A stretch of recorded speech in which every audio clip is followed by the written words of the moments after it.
6:30 de la tarde, una hora menos en las Islas Canarias. Bienvenidos a la redacción abierta en el Toro Televisión. Hoy se cumplen 20 años de uno de los más conocidos asesinatos de ETA, el del concejal malagueño José María Martín Carpena, tal día como hoy del año 2000. Bueno, y ahora nos vamos a concentrar en la situación sanitaria, que ya les adelanto no es para nada buena. De un lado, avanzan las comunidades donde el uso de la mascarilla es obligatorio. En el País Vasco desde esta medianoche. En Navarra las mascarillas serán obligatorias el viernes, a partir del viernes. Y los focos proliferan. Hoy la situación preocupa como ayer en dos comunidades, Cataluña y Aragón. En Cataluña, sobre todo, porque continúan los brotes en el Segrià, en Lérida y en Hospitalet. En Lérida, solo en Lérida hay 50 focos activos. Y en Aragón preocupan y bastante porque, por ejemplo, Zaragoza ha duplicado sus casos.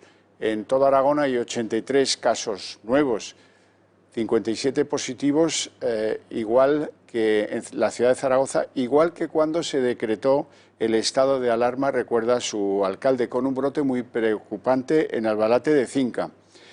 En Castellón también duplican los ingresados en una semana, con un brote en Burriana, donde intentan que no se cierren los establecimientos de hostelería. En Baleares han decretado el cierre de los negocios de ocio cerca de las playas por miedo a los contagios. En Murcia continúan derivando positivos del brote que trajeron unos bolivianos que venían a trabajar en labores del campo. Y en Madrid hay un rebrote, solo un rebrote, con 5 positivos y algunos más de esos positivos han tenido que ser confinados, pero la situación en Madrid no parece tan preocupante como fuera. En total, en toda España, 390 contagios confesados por Sanidad en las últimas 24 horas y lo que llama la atención es que son 127 más que los que ayer declaraba Sanidad. En todo este asunto de la pandemia hay algunos avisos que son, porque vienen de gente que conoce bien el asunto, preocupantes. Por ejemplo, los neumólogos advierten de que empieza a ser significativa la existencia de un segundo rebrote en España. Y en lo político, pues preocupa la disputa en términos, por ser amables, que no bronca, pelea, podríamos utilizar muchos adjetivos que demuestran la escasa coordinación, la falta de elementos para combatir esos rebrotes, sobre todo en lo que llaman los rastreadores. Faltan rastreadores en todas partes y, bueno, da la sensación de que los políticos, el gobierno central ha dejado todo esto en manos de las autonomías y las autonomías van haciendo lo que pueden. Por ejemplo, hoy Sánchez dice que habló con Torra, pero, señor mío, ¿qué tienes que hablar con Torra? Asume lo que él quiere, ese decreto ley, pero no hace falta llamar a Torra a consultas, o asume la competencia y decreta pues que en Cataluña, que depende, quieras o no, del gobierno central, pues se puedan establecer medidas de confinamiento, que probablemente las vayan a necesitar. Luego les hablo de Barcelona y luego les hablo de Hospitalet, donde la situación es preocupante. Y los desafueros entre políticos, las broncas entre unos y otros, el que no vengas tú a decidir lo que tengo que decidir yo, predomina. Vamos a escuchar eso de que Sánchez habló con Torra. Tuve la ocasión de poder hablar con el presidente Torra hace 2 días. El ministro de Sanidad ha estado hablando constantemente con la consejera de Sanidad.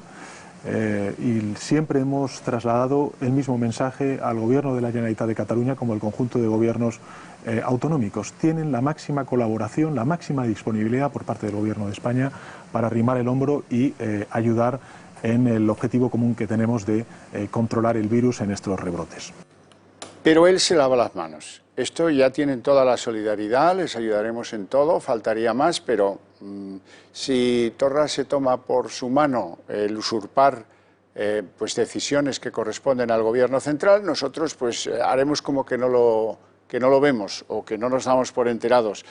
La justicia, de hecho, ha avalado las restricciones tomadas por el presidente catalán, Quim Torra, eso sí, excepto en un municipio donde creen que el número de contagios no justifica las medidas de restricción. Van a verlo a continuación.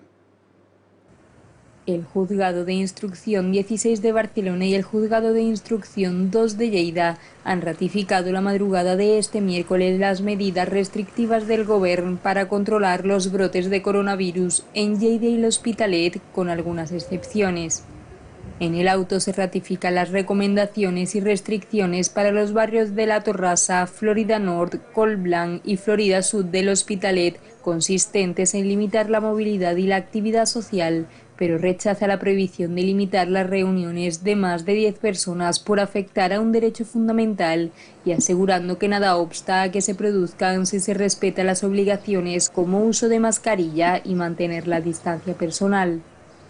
En el caso de Lleida se ratifican las medidas de carácter urgente como salir de casa solo para lo esencial. La entrada y salida de los municipios queda restringida, se permite salir de casa para situaciones concretas y se prohíben encuentros de más de 10 personas, pero no se aceptan las restricciones en Massalcoreig, puesto que al leer el informe de salud pública, el juez destaca que solo se ha producido un contagio hasta el 1 de julio, situación que ve similar a otros municipios donde no se aplican estas medidas, que en este caso ve desproporcionadas. El auto fija la validez de esta ratificación por un plazo de 15 días que pueden ser prorrogados y exige a la Generalitat que informe semanalmente de la evolución de la pandemia y de las propuestas de corrección de las medidas acordadas. Y además del Segrià, en Cataluña existe el problema de Hospitalet, donde hay 300 jóvenes infectados, más o menos bajo control, pero que la situación de enorme densidad de población, de calles estrechas, de mucho contacto humano, preocupa, sobre todo en Barcelona. En Barcelona tienen 29 brotes, dice su alcaldesa Ada Colau, que controlados gracias al rastreo. Sin embargo, la alcaldesa Colau anuncia que va a haber nuevas medidas de contención de los brotes.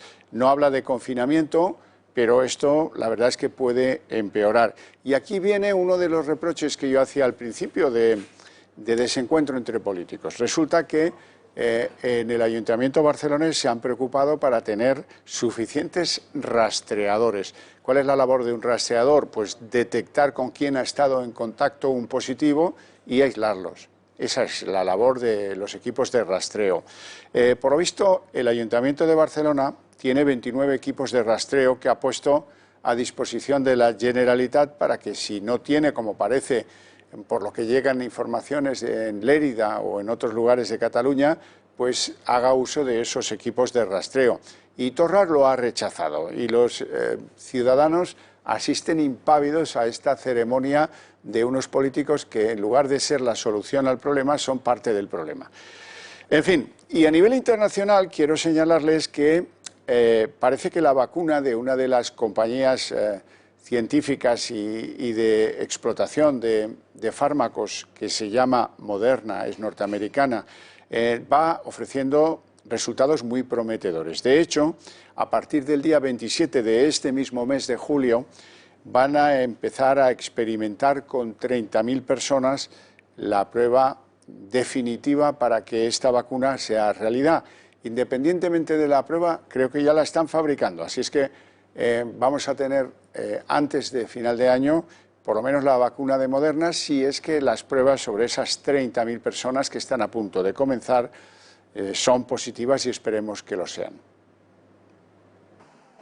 La vacuna contra el coronavirus que desarrolla la compañía biotecnológica Moderna ha generado respuestas inmunitarias rápidas y fuertes en todos los voluntarios que la recibieron en la fase 1 de la investigación y podría estar lista para 2021.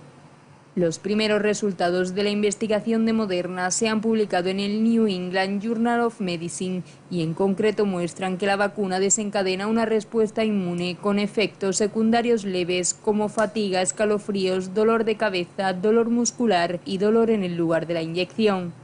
Se espera que la vacuna desarrollada junto a institutos nacionales de salud estadounidenses comience la fase 3 del ensayo, la etapa final de la investigación, el 27 de julio con 30.000 voluntarios.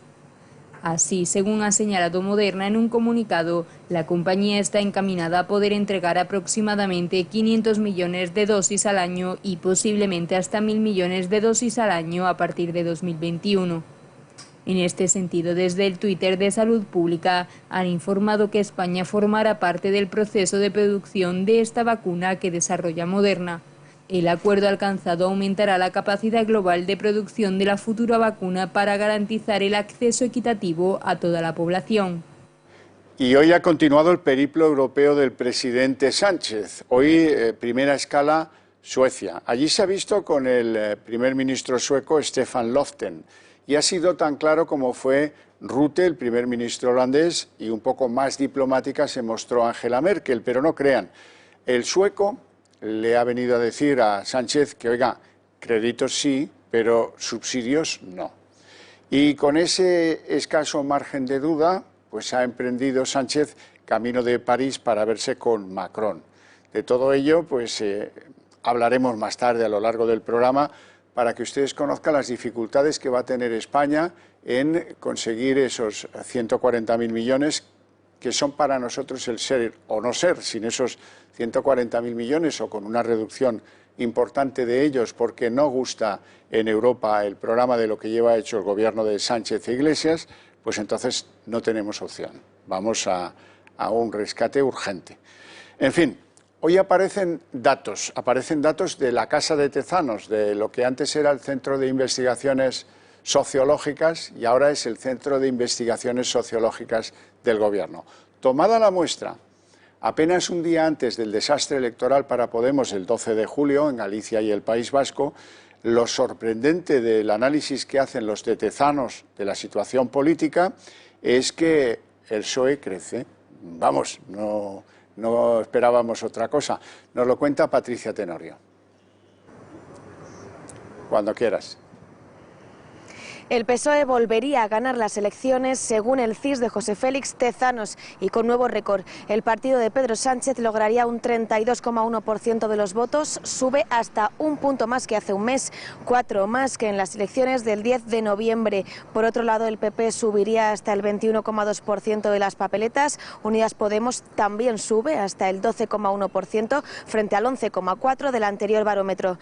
Un incremento que llama la atención, pues tras la caída monumental en las elecciones vascas y gallegas, Iglesias le arrebataría a Vox esa tercera posición. La formación de Santiago Abascal bajaría casi un punto, pasando del 12,5 al 11,6 y Ciudadanos, que subió 3 puntos en el barómetro de mayo, también retrocede y obtiene un 8,8. En cuanto al fin del estado de alarma, también refleja el estado de opinión sobre la gestión del coronavirus. 2 de cada 3 españoles creen que habría que tomar medidas más exigentes que las de ahora, mientras que solo el 32% está conforme con la situación tal y como están actualmente. Y sobre la monarquía también hay pregunta del CIS. Solo el 0,5% de los españoles percibe a la corona como un problema, según se desprende de este barómetro. La encuesta se realizó entre los pasados 1 y 9 de julio, esto es, en medio de las informaciones relativas a los presuntos negocios del rey Juan Carlos I. El barómetro del Centro de Investigaciones Sociológicas correspondientes al mes de julio vuelve a situar al PSOE en cabeza con una estimación de voto del 32,1%, mejorando la del mes anterior. Si bien el PP también ha avanzado 1,2 puntos, quedando la distancia entre ambos en 10,9 puntos. Por otro lado, Unidas Podemos se anota una subida respecto al estudio de junio, llegando a un apoyo del 12,1%, mientras que por el contrario, tanto Vox como Ciudadanos pierden respaldo. Vox pierde la tercera plaza y se deja casi un punto, pasando del 12,5 al 11,6, y Ciudadanos, que subió 3 puntos en el barómetro de mayo, también retrocede y obtendría un 8,8%. La encuesta de Tezanos tiene pues su parte distinta y radicalmente distinta. Es la encuesta que publica el diario ABC de GAT3, Narciso Michavila al frente, y según esta encuesta el Partido Popular superaría en 4 escaños al PSOE, aunque prácticamente empata en intención de voto. Pero el reparto de nuestra ley DON, las provincias, etcétera, le daría al Partido Popular 4 escaños más que al PSOE. Según esta encuesta, insisto, de GAT3, publicada por ABC, Vox baja a 33 escaños, aunque conserva la condición de tercera fuerza, y Ciudadanos pasaría de los actuales 10 a tan solo 6.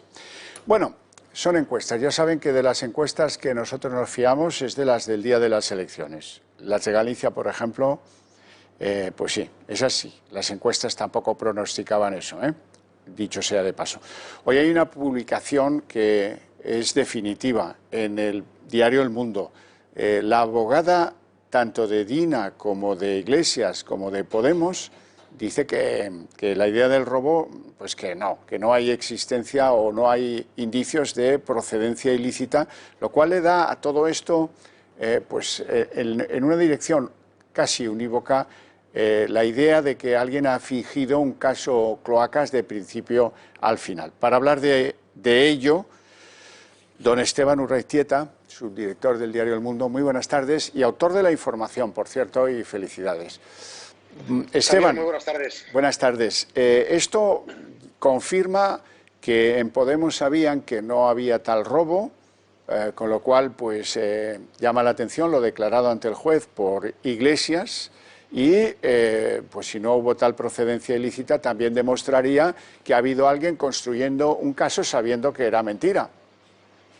Bueno, lo has explicado muy bien, es decir, aquí lo que ha ocurrido es que Pablo Iglesias hace un año se plantó en la Audiencia Nacional en calidad de testigo y en lugar de decir la verdad, como tiene obligación legal cualquier testigo en nuestro país, contó una película que cualquier parecido con la realidad es pura coincidencia.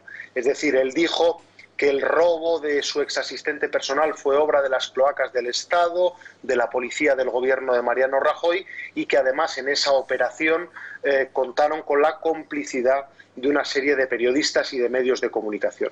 Bueno, ese discurso que fue el eje de la campaña electoral de las generales de Podemos le provocó un rédito positivo a Podemos. Han estado viviendo de esa teoría de las cloacas hasta que se ha desmontado por completo, se ha venido abajo como un castillo de naipes en la propia Audiencia Nacional, con el riesgo que eso conlleva, porque el juez y la Fiscalía Anticorrupción se han percatado ya de que no dijo la verdad, además a sabiendas, y que por lo tanto mintió y simuló la comisión de un delito que no se produjo en los términos en los que denunció. Nosotros hemos aportado en el diario El Mundo durante las últimas semanas pues un rosario de mensajes de los abogados del partido de Podemos advirtiendo por activa y por pasiva en ese grupo de mensajería interno que no se podía acusar ni a la policía ni a las cloacas de haber cometido ese robo, porque la propia Dina Busselham, la exasistente de Pablo Iglesias, reconoció internamente en el partido que ella misma había hecho pantallazos de los famosos mensajes de Pablo Iglesias que contenía su móvil, en los que decía que había que azotar a la presentadora de televisión Mariló Montero hasta que sangrara y que los había mandado a terceras personas de manera prácticamente indiscriminada. Por lo tanto, Pablo Iglesias desoyó las directrices y las advertencias de sus abogados. Hoy publicamos el testimonio de una de las abogadas del partido que participó en ese debate jurídico. Primó el interés político y electoral frente a un posible riesgo jurídico y sobre todo frente a decir la verdad en sede judicial, y en estos momentos pues se encuentra de facto investigado por el juez Manuel García Castellón. Hay muchas cosas que quiero preguntarte. La primera, ¿no te sorprende lo precisa que es la declaración de Iglesias en cuanto al encuentro que tuvo con Antonio Asensio, el presidente del Grupo Z, y lo poco precisa que es en cuanto a la fecha en la que él devuelve la tarjeta SIM del móvil a Dina Busselham? Bueno, eso tiene una explicación, porque volviendo a los chats de los abogados, cuando la policía descubre que en el domicilio del comisario Villarejo hay una copia de ese teléfono, que luego hemos sabido que no es que se la robara él o que hubiera un operativo como hubo en otras ocasiones, como por ejemplo el del espionaje a Bárcenas para robar teléfonos.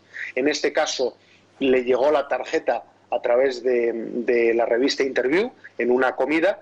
Los abogados le advirtieron: no acusemos por el mero hecho de tener la tarjeta al comisario Villarejo de haber ordenado el robo, porque tú también has tenido la tarjeta, le decían a Pablo Iglesias, y tú no pusiste esa tarjeta en manos de las autoridades policiales y judiciales, ni tampoco se la diste a la legítima propietaria en tiempo y forma. Por lo tanto, le dijeron, ten mucho cuidado con acusar de un delito a cualquier persona simplemente por tener una copia, porque tú también la has tenido. Bueno, pues ese es otro extremo que también desoyó Pablo Iglesias, y por eso lo que tú preguntabas, Pablo Iglesias ha sido tan poco preciso en ese aspecto. Qué preciso eres con el lenguaje, ni en tiempo ni en forma. Ni en tiempo porque transcurrieron no menos de 9 meses hasta que la entrega. Y en forma porque la entrega después de pasarla por el microondas, desde luego, lo has clavado, ni en tiempo ni en forma, claramente. Pero mira, verás, es que yo no soy abogado, pero alguna lectura he hecho de los códigos de nuestra conducta según las leyes. Hay un delito que es el de receptación. Es un delito que exige, para podérselo imputar a alguien, exige el conocimiento de que la materia ha sido robada o que es fruto de un delito, dice el código. En este caso, él lo reconoce ante el juez García Castellón. Es más, reconoce que quién se la entrega, cuándo, dónde, etcétera, etcétera, etcétera. También reconoce que la retuvo para proteger a esta chica, aunque no es tan explícito como luego su entrevista, en la que dice que porque era una especie de jovenzuela a la que había que proteger. Bueno, pero si yo no ando equivocado en cuanto a la interpretación de este delito, está claro que él utilizó la tarjeta en su beneficio mientras la tuvo, con lo cual yo creo que es un delito que podrían acabar imputándole por ese, si no por la destrucción de la propia tarjeta SIM. Y luego hay otro, yo tampoco soy, como tú, Xavier, abogado, pero hay un delito tipificado de estafa procesal, es decir, de utilizar un procedimiento, en este caso de la Audiencia Nacional, bueno, pues para fines espurios, ¿no? Ese está clarísimo. Y hay una cuestión clara, independientemente de las calificaciones jurídicas que luego el juez y la Fiscalía le puedan dar a su conducta, que él contó una historia de ciencia ficción hace un año. Él sabía que esa historia no se correspondía con la realidad, pero le encajaba en la estrategia política y de marketing en un momento en el que las encuestas de Podemos iban a la baja. Y él consiguió, como si fuera una especie de doping electoral, remontar gracias a ese papel victimista en el que, por cierto, colaboró inicialmente, y yo creo que de buena fe, tanto el juez instructor como la Fiscalía Anticorrupción. ¿Qué ha ocurrido un año después?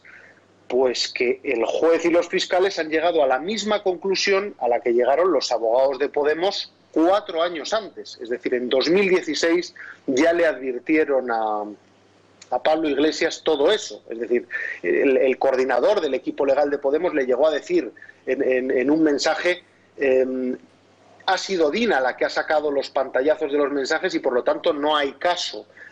Y añadía, archivo seguro. Bueno, pues a pesar de esos consejos y esos análisis de sus propios abogados, advirtiéndole que no fuera por ahí, que eso no tenía recorrido y que desde luego no existía ninguna prueba de que hubiera habido una operación y un contubernio para robar ese teléfono móvil, pues Pablo Iglesias prefirió utilizar la Audiencia Nacional como plataforma electoral que decir la verdad al juez Manuel García Castellón y a los fiscales anticorrupción. Eso es básicamente lo que ha ocurrido. Última cuestión, Esteban. Yo creo que la fiscal general del Estado, Dolores Delgado, no se da cuenta de la situación de descrédito ante la que se halla la Fiscalía de élite, la Fiscalía Anticorrupción. No sabemos todavía nada de esa bastante evidente relación de coordinación entre los intereses de la Fiscalía Anticorrupción y los abogados de Podemos, que el juez García Castellón sabe perfectamente que hubo varios encuentros que tenían por objeto coordinar actuaciones, incluso ofertas de cierto limado de las pretensiones de Podemos para que fueran agradables a la vista del juez. ¿Qué sabemos de ese informe previsto sobre las actuaciones de los 2 fiscales anticorrupción? 2, porque fueron el amante de Dina, el amante de la abogada de Podemos fue uno, pero el otro estuvo en las 3 reuniones que creo se han detectado, ¿no? Sí. Bueno, ahí se ha abierto un procedimiento de inspección dentro de la Fiscalía a raíz del rosario de mensajes donde efectivamente la propia abogada de Podemos, Marta Flor, habla de una relación, en fin, muy estrecha con uno de los fiscales y donde relata con pelos y señales cómo le facilita información privilegiada en determinadas ocasiones y cómo incluso los fiscales asesoran jurídicamente a Podemos a la hora de presentar determinados escritos.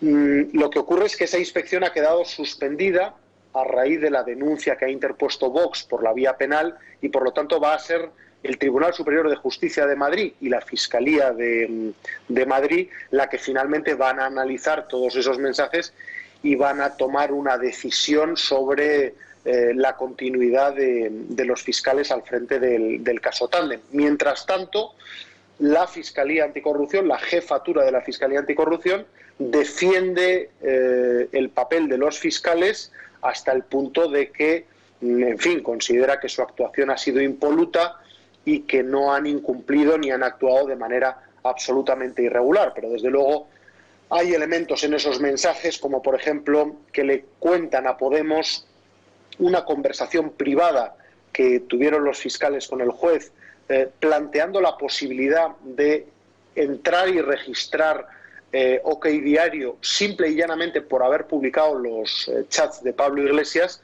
y eso es un hecho incontrovertible, que ese planteamiento al juez se produjo y que el juez dijo que se iba a oponer, que estaba totalmente en contra y poco menos que consideraba un atentado contra el derecho a la información registrar un medio de comunicación por haber publicado una información veraz y relevante. Completamente insólito, como fue el adelantar la admisión a trámite, cosa que contradice pues lo que los fiscales y su práctica rutinaria hacen en los juzgados.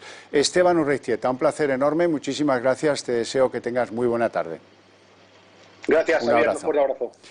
Bueno, pues para terminar de completar lo que hay que saber del caso Dina, hay un pinchazo de una intensidad dramática tremenda que tuvo lugar ayer en el Senado, que ayer no lo vimos, pero yo quiero que lo vean para que tengan todo el equilibrio. Hay una diputada del Partido Popular que con bastante gracia le dice a Irene Montero: oiga, pero vamos a ver, si tú te quedas la tarjeta de alguien que trabaja para ti, que cobra de lo que tú decides que tenga que cobrar en el Parlamento Europeo, esto que ha hecho el vicepresidente Iglesias será machismo por los 4 costados. El momento es interesantísimo. Mire, ustedes llevan toda esta sesión de control haciendo afirmaciones y acusaciones muy graves. Yo no sé si ustedes están ubicados y si usted está ubicada. Esta es una de las sedes del Poder Legislativo y aquí vienen ustedes a controlar al Poder Ejecutivo. Si tienen unas acusaciones tan graves, pónganse a trabajar y llévenlas a los tribunales. Si tiene usted alguna pregunta sobre la gestión del Gobierno y en concreto sobre la acción de mi ministerio, estaré encantada de respondérsela. Muchísimas gracias. Es muy sencilla la pregunta. ¿El control a través del móvil es violencia machista? ¿Sí o no, señora Montero? Su departamento. Es lamentable que usted dé la callada por respuesta, pero más lamentable aún que el Partido Socialista sea corresponsable mirando hacia otro lado. Mira, aquí se produce una paradoja. Usted, ministra de Igualdad, de un Gobierno que se autoproclama y define feminista por los 4 costados, pero sostienen a un vicepresidente, al señor Iglesias, con actitudes y comportamientos absolutamente machistas y por los 4 costados. A mí esto me recuerda a aquella película de Durmiendo con su enemigo. Mire, nada más machista que la actitud del señor Iglesias y la sumisión de todas ustedes. Nada más machista. Señoría, se lo digo honestamente, yo pensé que ustedes se habrían puesto a trabajar llegado el mes de julio y que vendrían pues con alguna propuesta, que vendrían incluso a mostrar cierto arrepentimiento por no haber apoyado las medidas que este Gobierno ha puesto en marcha para defender a las víctimas de violencia de género en los peores momentos de la pandemia. Pero me doy cuenta de que no, ni una sola propuesta, ni una sola muestra de arrepentimiento por aquellas cosas que objetivamente ustedes han hecho mal en estos meses, como no apoyar esas medidas. Y la cuestión es que a ustedes el feminismo les importa bien poco, por eso gobiernan ustedes con la extrema derecha que niega la violencia machista, por eso tienen ustedes una portavoz parlamentaria como Cayetana Álvarez de Toledo que niega abierta y públicamente que solo sí sea así, por eso ustedes llevan meses intentando criminalizar a todas las mujeres y también los hombres que salieron a movilizarse el día 8 de marzo. Tienen la costumbre de utilizar el poder legislativo para su propio beneficio y de convertir también el poder legislativo en una cloaca. Le voy a leer a usted algo que no son imaginaciones, como decía antes el señor Maroto. No sé cuánto dedica usted a la imaginación, pero debería dedicar usted más tiempo a leer las conclusiones de la Comisión del Congreso sobre las cloacas del Estado. Veamos, el señor Iglesias afirmó: cuando yo examino el contenido, tomo la decisión de no someter a Dina a más presión. Es decir, el señor Iglesias accede al contenido íntegro de la tarjeta de memoria de su asesora y sin consentimiento ni conocimiento de ella, de su asesora, él decide que para protegerla va a custodiar esa tarjeta de memoria. Irene Montero, demacrada cada vez que le hablan de Dina, de la tarjeta y de Iglesias. Bueno, son las cosas que tiene. ¿Qué le vamos a hacer? Vamos a hacer una pausita de publicidad, enseguida estamos de vuelta.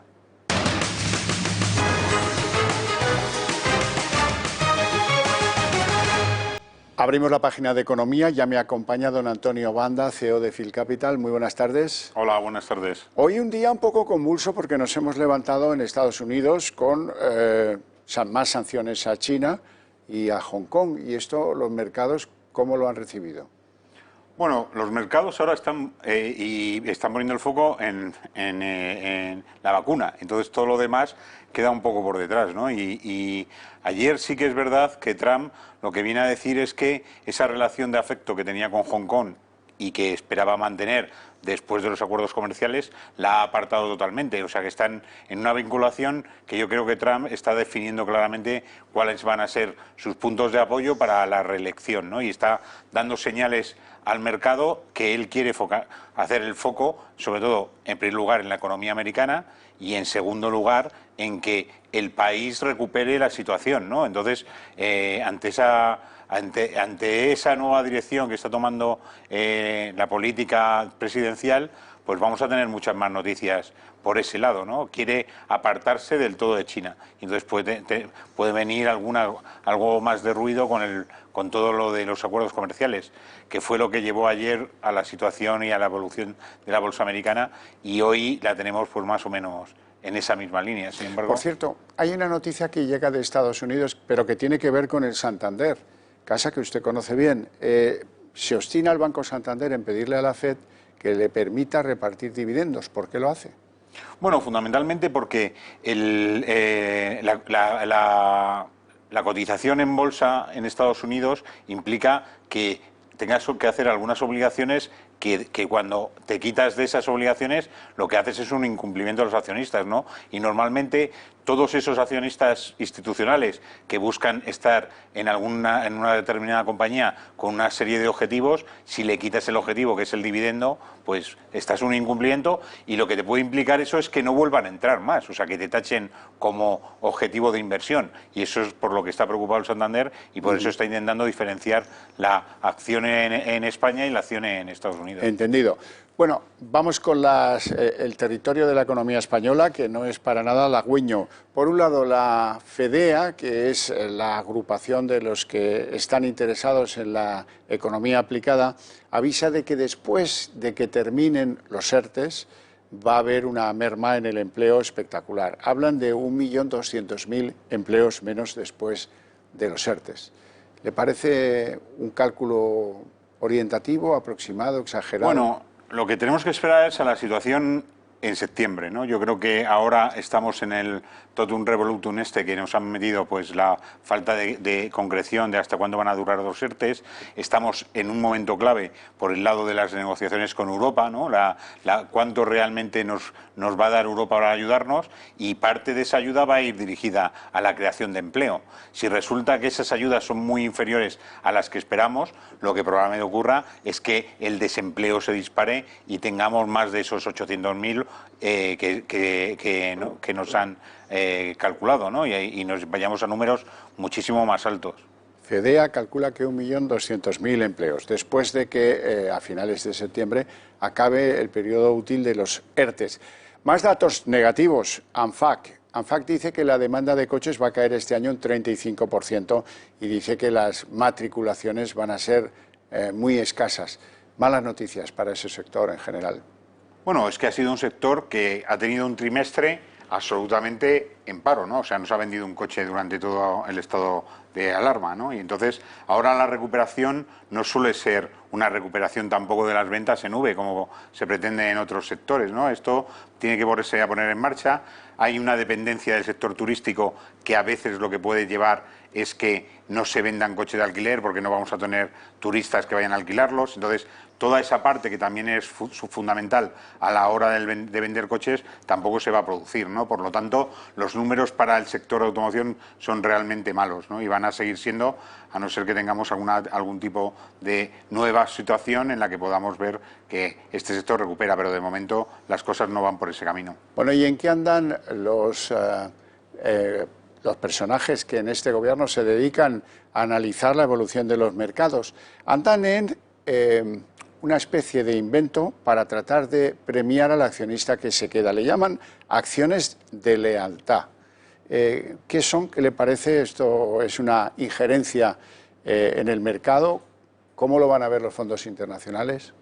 Bueno, las acciones de lealtad es un tipo de acción que existe en otros países, ¿no? Y fundamentalmente lo que hace es que aquellos accionistas que llevan más de un determinado periodo de tiempo, suele ser entre 2 y 3 años, lo que ocurre es que se les incrementa el derecho al voto y a veces duplica el derecho del voto de esos accionistas de lealtad al que son accionistas de inversión, ¿no? Que son aquellos que llevan menos de esos 2 años invertidos en la compañía. Realmente en España es difícil que lo tengamos porque supone un cambio legislativo y regulatorio, ¿no? Y eso tiene que pasar por una nueva ley.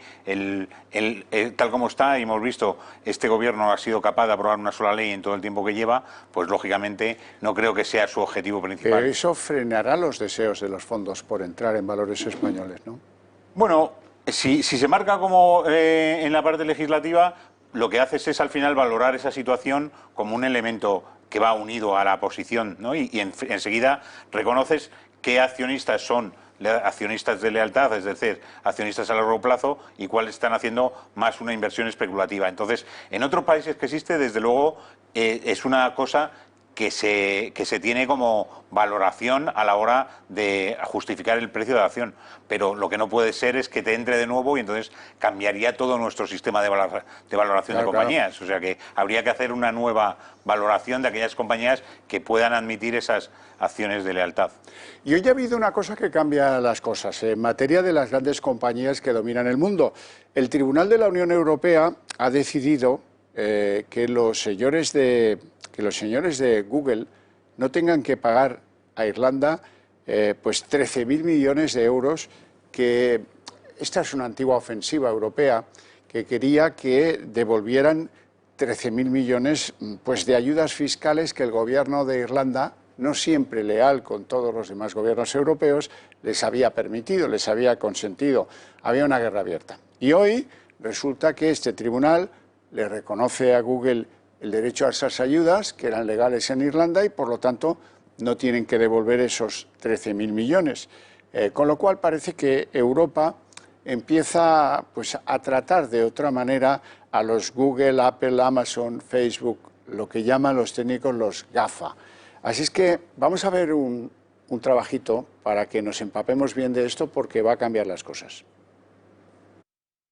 El Tribunal General de la Unión Europea ha anulado este miércoles la decisión de la Comisión Europea que exigió a Apple la devolución de 13.000 millones de euros más intereses en Irlanda por haberse beneficiado de ayudas fiscales ilegales, según ha informado la institución en un comunicado. Tanto Dublín como la multinacional tecnológica habían recurrido esta decisión de hace casi 4 años ante el Tribunal de Luxemburgo. En cualquier caso, las partes implicadas disponen de un plazo de 2 meses y 10 días para presentar un recurso de casación ante el Tribunal de Justicia de la Unión Europea, la instancia superior.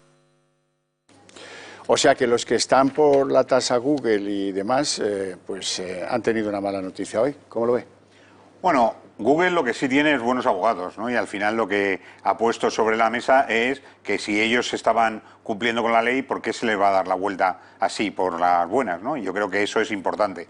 También es verdad que la entrada de todas estas compañías de tecnología y la capacidad de crecimiento y lo que traen a todo el mundo, tanto no solamente al consumo, a la industria en general, a las finanzas, es un elemento clave para seguir creciendo. Entonces, lógicamente, habrá que tratarlas bien y todas estas tasas que veíamos que se van a crear para compañías que son compañías de referencia y que quieres limitar su actuación, se van a quedar en nada, porque al final la regulación no va a permitir que se ataque a compañías marcándolas por ser diferencial respecto a las otras. La ley tiene que ser igual para todas, entonces no se les puede perjudicar, tampoco se les puede beneficiar, pero lógicamente lo que no puede crearse es expectativas de unos determinados resultados y luego esos resultados cargarlos con unos impuestos que no tienen que corresponder.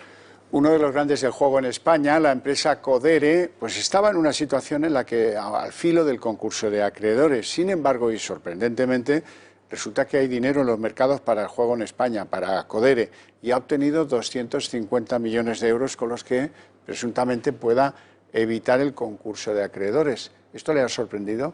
Bueno, yo creo que no. O sea, al final volvemos a lo mismo. Están hablando de perjudicar a sectores que tienen una imposición en el mercado y que son sectores que al final tienen una necesidad y que tiene sentido que existan.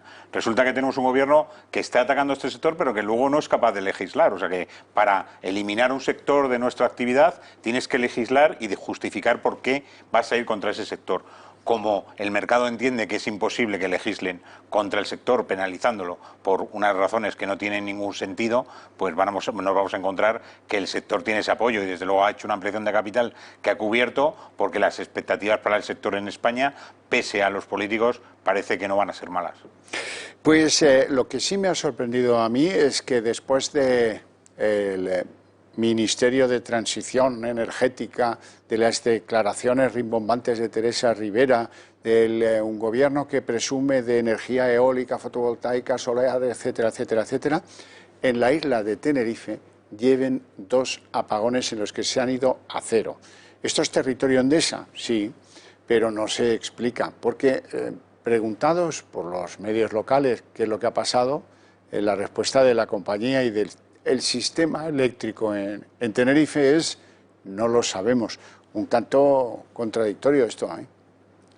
Sí, y siendo sobre todo la segunda vez que pasa en menos de un año, ¿no? Al final, si tienes la red eléctrica ocupada de distribuir la energía por todo el territorio nacional y que aquí, que yo creo que será una situación de exceso de consumo, ¿no? Que al final tiene bastante que ver pues probablemente con el calor, con el uso del aire acondicionado y con la llegada, pues empiezan a llegar turistas, estábamos en una situación de menos consumo, ese consumo se incrementa rápidamente y los sistemas y la distribución de la red no ha sido capaz de distribuir las necesidades de consumo y entonces el sistema peta.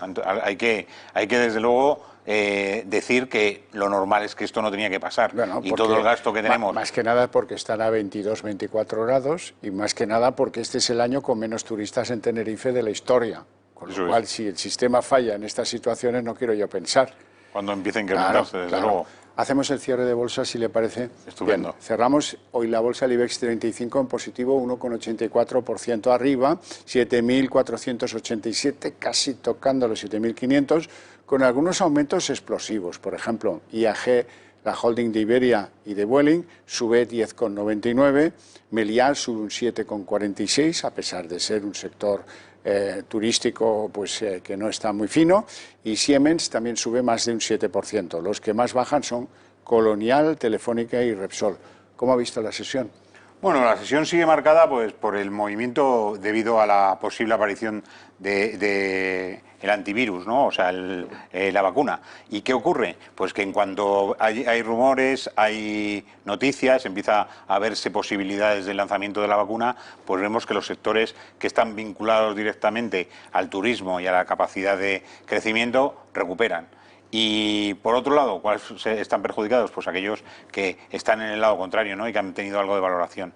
Sin embargo, yo destacaría hoy Telefónica por la razón fundamental, que es que la Caixa, después de una posición histórica, que diríamos muy histórica, de estar dentro de la compañía, ha decidido que va a reducir y que va a sacar al mercado una parte importante de su posición actual. Con lo que va a quedar con menos del 5, ¿no? Eso es, eso lo comunicaba. Además, es obligatorio al comunicar a CNMV cuando eres un inversor que tiene más de un 5%, cada acción que vendes tienes que comunicarlo. Entonces, la Caixa lo ha comunicado y irá a vender en los próximos días esa posición para situarla en lo que habrá decidido su consejo, que es fundamentalmente salir de la compañía de teléfono.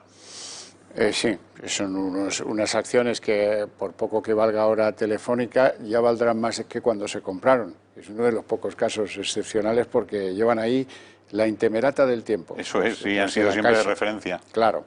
Don Antonio Banda, un placer enorme tenerle aquí. Muchísimas gracias por sus opiniones. Le deseo una buena tarde y muchas gracias. Muchas gracias. Gracias. Nosotros seguimos con el segundo caso político del día. No es el primer día, pero también sigue siendo el caso político del día. Juan Carlos, el rey emérito. Hoy, quiero empalmar con lo dicho ayer, y la mejor manera de empalmar con lo dicho ayer es que vuelvan a escuchar lo que dijo la portavoz del Gobierno, María Jesús Montero, a propósito de que el Gobierno le plantea a la Casa Real, o le exige, según como lo miren, medidas de apartamiento claras y nuevas. Escuchamos a Montero. Agradecemos cualquier actividad, cualquier impulso que desde la actual jefatura del Estado se está dando para que los ciudadanos conozcan con transparencia, con un formato de rendición de cuentas, cuáles son las actividades, cuáles son las cuestiones que en este momento ocupan a la Casa Real, en virtud de todas las cuestiones que están colgadas en su propia página web, ¿no? Incluso las relativas a la declaración fiscal. Solamente comentar que esa línea nos parece ajustada, nos parece adecuada en relación con esa circunstancia, pero cualquier avance que se pueda producir o no en esa materia le corresponde a la Casa Real. No es el Gobierno el que tiene que tomar decisiones en esa cuestión, sino que le corresponde a la Casa Real. Esto es tirar la piedra y esconder la mano, porque la realidad se parece mucho más a este titular que ofrecía hoy el diario La Razón. Moncloa y Zarzuela pactan un, comillas, gesto de distancia con don Juan Carlos. Y en el subtítulo, fíjense bien, habla del el alquimista de Pedro Sánchez, Iván Redondo, y el jefe de protocolo de la Casa del Rey, que lo están ultimando. ¿Qué pueden estar ultimando? ¿Qué pueden estar...? Pues, hombre, una, digamos, poco delicada salida de Palacio del rey emérito, un distanciamiento que podría ser alguna medida de residir en una especie de exilio entrecomillado que él mismo decida darse, o la retirada incluso del título, que sería el factor mayor. Entre esas cosas están barajando una solución que complazca a Sánchez, porque esto lo exige Sánchez y esto lo quiere Sánchez. Y Sánchez mañana a las 9 de la mañana, lo quiero recordar, ha invitado a una serie de personas a que asistan al funeral de Estado. Y en los tarjetones de invitación, el rey, que es quien lo preside, aunque lo convoque Sánchez, pues no figura en los tarjetones de invitación, figura en la séptima línea. Este es tal, a las 9, tal, no sé qué, y presidido por el jefe del Estado, el rey don Felipe VI. Bueno, esto es una afrenta en la relación diplomática entre Moncloa y Zarzuela, o entre Zarzuela y Moncloa, se mire como se mire. Por cierto, y es una afrenta al conjunto de los españoles, que un homenaje de Estado a las víctimas del COVID se celebre a las 9 de la mañana. No sé qué pretende Sánchez, si es que, en fin, que la gente esté en otras cosas, que no lo siga, que no lo vea, que no participe, que sea lo más sordo posible, en pocas palabras. Y hoy el diario OK Diario continúa con unos audios que reflejan conversaciones de Corina Larsen, que es su verdadero apellido, y el que fuera comisario Villarejo. El de hoy tampoco tiene desperdicio. Dice que Corina, dice que las propiedades que tiene el rey emérito las tiene a nombre de un trust. No se lo pierdan. Pero no lo pongas a tu nombre porque no puedes justificarlo. Vive, no, vive. Ella no es su nombre ni a nombre del es en el nombre, es como un trust. Ya. Y te dicen que hasta la final de tu vida puedes Usarlo. Ellos pagan los Gastos y todo. Yo intenté explicarlo 100 veces que la peor cosa que puede hacer es tener propiedades no declaradas. Que la mejor cosa que puede hacer es aceptar cosas, pero que son bien estructuradas, a saber, es que no le invitan una vez de una dos, es que los ponen a disposición hasta... Bueno, parece que el PSOE está utilizando, avientando este escándalo en beneficio propio, sin lugar a duda, porque aunque en eso no están todos los socialistas en la misma posición. Por ejemplo, a mí me ha sorprendido hoy escuchar a Emiliano García Paje, el varón manchego del PSOE, decir que él se toma muy a pecho la defensa de la corona según nuestro ordenamiento constitucional. Escuchemos a García Paje. Para mí, desde alguna perspectiva, va a ser un cierto homenaje a su figura. Yo agradezco mucho que haya estado durante toda la pandemia muy preocupado y pendiente del trabajo que hemos hecho. Con mucha discreción, con una infinita discreción.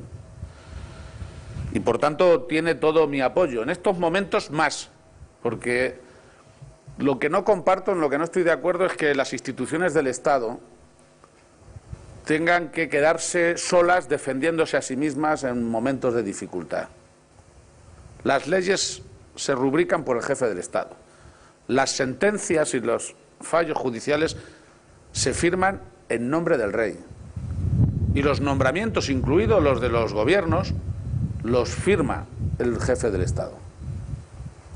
No prejuzgo la fórmula de la jefatura del Estado. Lo que digo es que todas las instituciones tienen que participar en la defensa de todas las instituciones del sistema.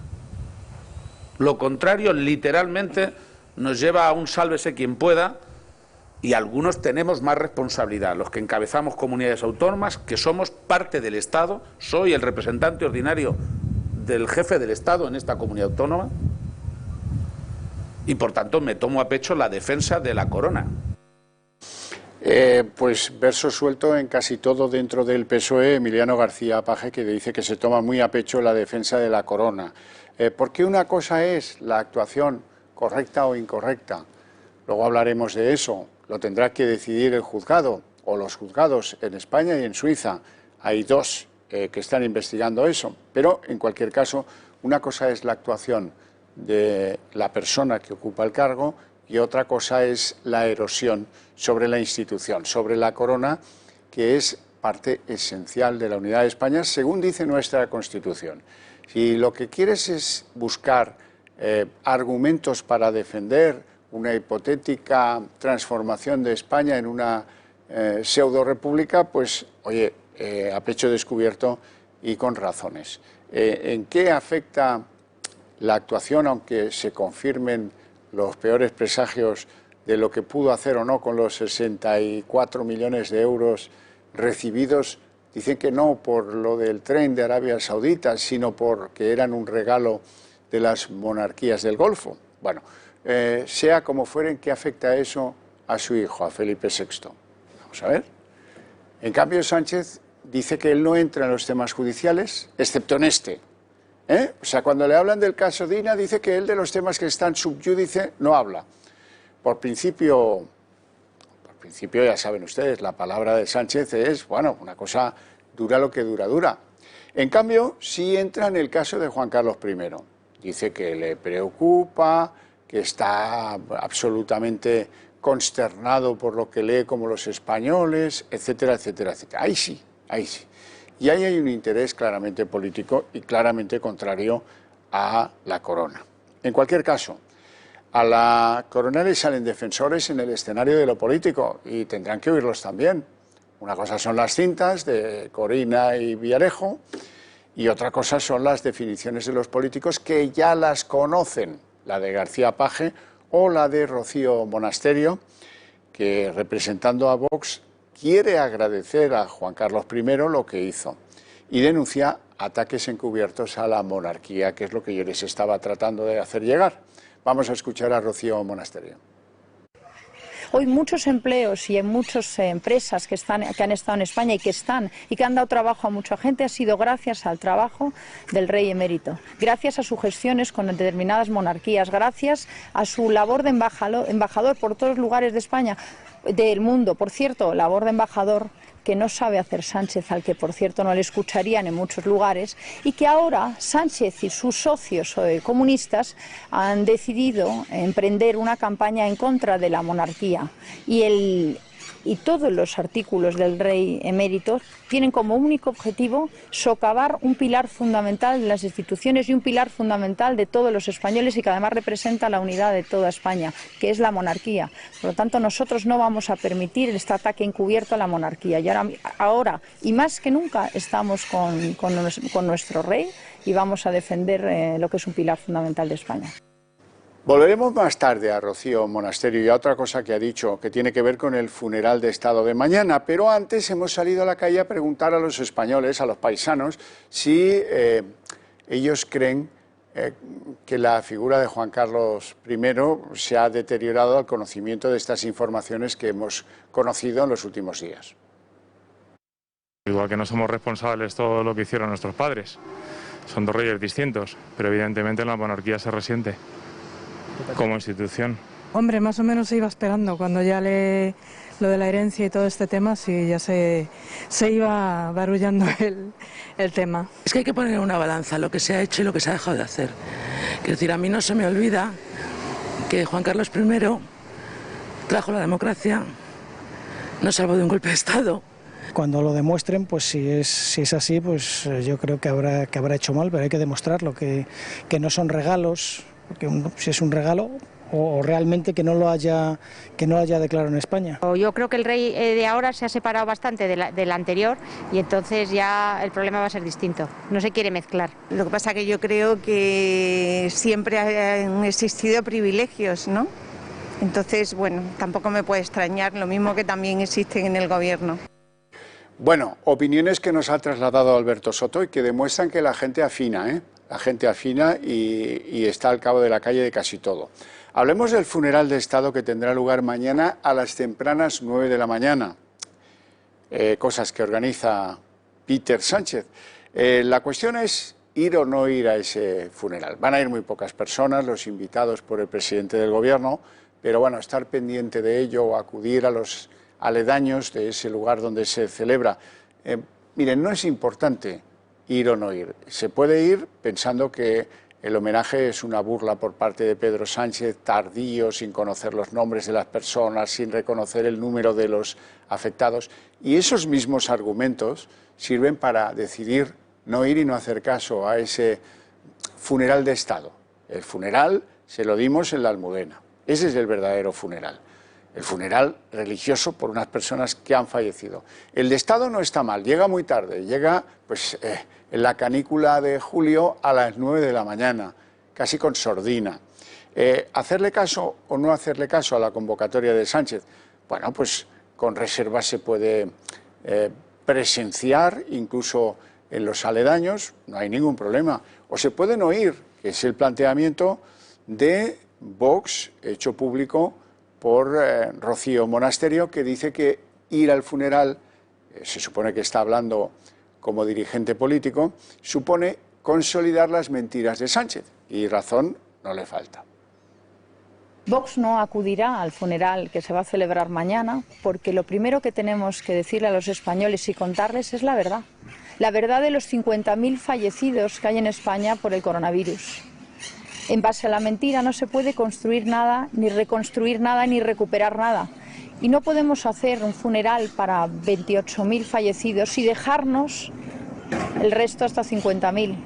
porque también tienen familias, también tienen dignidad y también necesitan que contemos la verdad. Nosotros no iremos a ese funeral y además creemos que ir es simplemente una labor de consolidación de las mentiras de Sánchez, y nosotros desde luego no estamos ni vamos a consolidar ni al gobierno de Sánchez ni sus mentiras, y por eso estamos muy bien fuera de todo ese, de ese consenso por consolidar lo que no es la verdad. Volveremos luego a algunos de los asuntos que tienen que ver con el caso Juan Carlos emérito, pero antes les tengo que contar algo que hace siempre este gobierno. Este gobierno se caracteriza por anunciar y presumir las mismas cosas muchas veces. Luego a veces no se cumplen, a veces se cumplen mal, bueno, en fin, es un disparate todo. Pero hoy, una vez más, ha recurrido a este viejo truco María Jesús Montero. Habla del fondo COVID para las autonomías y los ayuntamientos. Son 16.000 millones de euros. Y esto lo llevan anunciando, yo no sé el tiempo. Hoy, una vez más, el gobierno que dice que no deja atrás a nadie, el gobierno que dice que salimos más fuertes, pero no es así, hoy vuelve a contarnos la historia de los 16.000 millones. Escuchen a Montero. Dos primeros tramos que suman un total de 9.000 millones de euros y están directamente asociados al gasto sanitario. El tercer tramo se dota con 2.000 millones y se destina a gasto en educación, y el cuarto tramo, 5.000 millones, que tiene como objetivo compensar esta disminución de ingresos que tiene como efecto, como consecuencia, el descenso de esta actividad económica. Lo que se hace es ponderar todos estos datos a fecha 30 de abril y verán ustedes que se estima en mayor medida las unidades UCI, porque tienen un coste superior a las camas de hospitalización, y esta un coste superior al de desarrollo de las pruebas diagnósticas PCR que habitualmente se han hecho en atención primaria, al menos el proceso de extracción, aunque posteriormente se hayan procesado en el nivel hospitalario.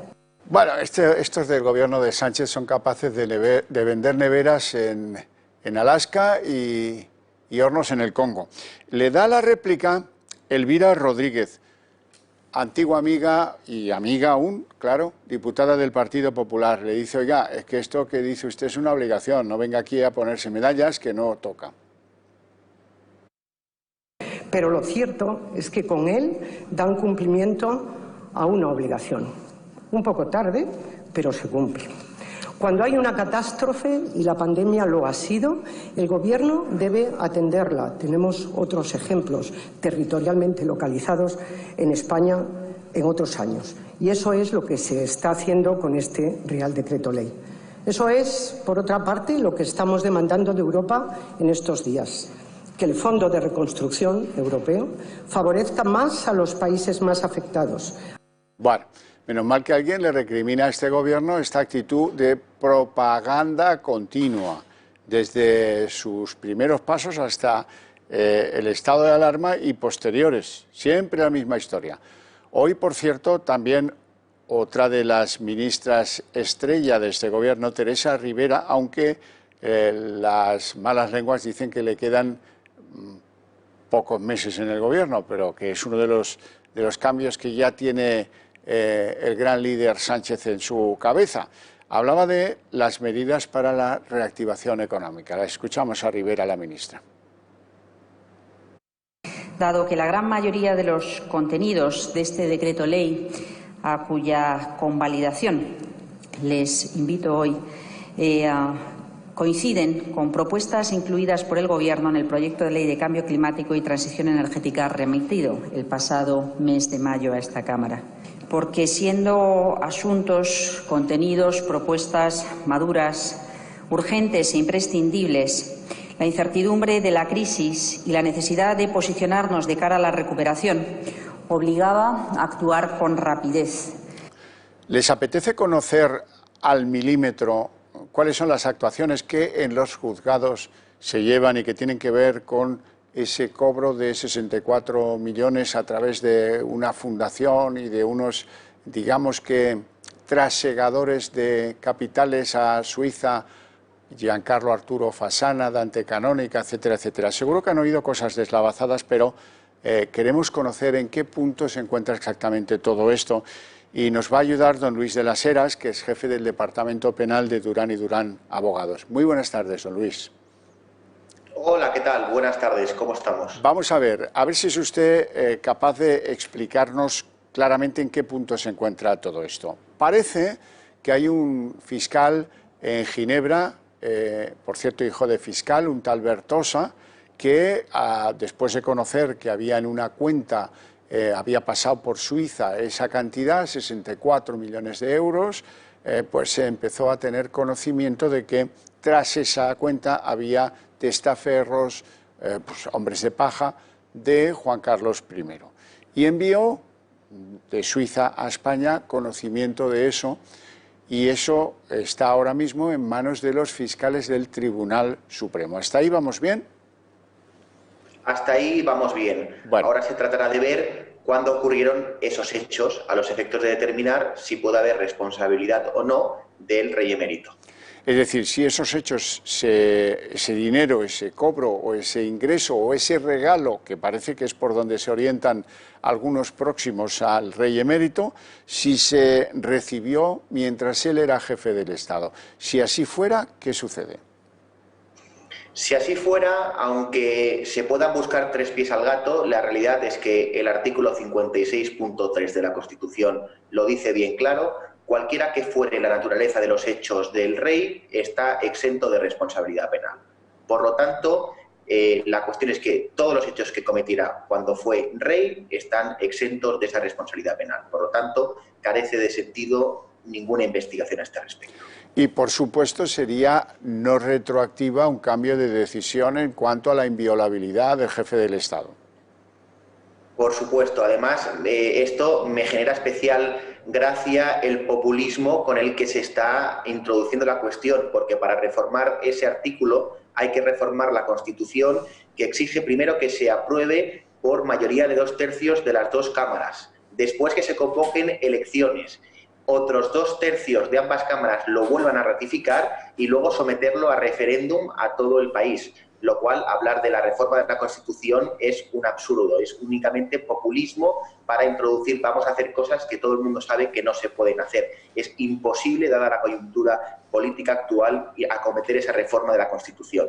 Sánchez lo sabe, no puede ignorar eso. Sin embargo, especula, juega con el muñeco, enseña el muñeco de que sí, es evidente, compartimos la idea de que habría que cambiar, cuando sabe que está en un gobierno muy frágil y que eso es inabordable en el tiempo, necesita pues muchas mayorías, muchos referéndums, muchas aprobaciones que no sé yo si se va a atrever a formalizar, pero desde luego él juega con la idea, supongo que para enviar mensajes a Zarzuela. Sí, no, a ver, son mensajes de un voluntarismo para jugar a dos bandas entre Zarzuela y entre sus votantes, y así contentar a las voces críticas de vamos a reformar la Constitución, pero luego bajo cuerda decir es que esto que planteo no tiene ninguna probabilidad de que se proyecte en la realidad, con lo cual por un lado engaña a la ciudadanía diciendo que va a reformar la Constitución y por el otro quiero pensar que dirá tranquilos, que esto no tiene ninguna viabilidad la reforma de la Constitución, y por lo tanto se escuda en eso, en que al final obras son amores y no buenas razones, y nuestro presidente nos acostumbra a que de hacer a la hora de la verdad poco de lo que dice. Vamos a la segunda hipótesis, que esos pagos o parte de ellos se hubieran recibido cuando ya no era jefe del Estado, después de su abdicación. En ese territorio, ¿qué ocurriría en los tribunales?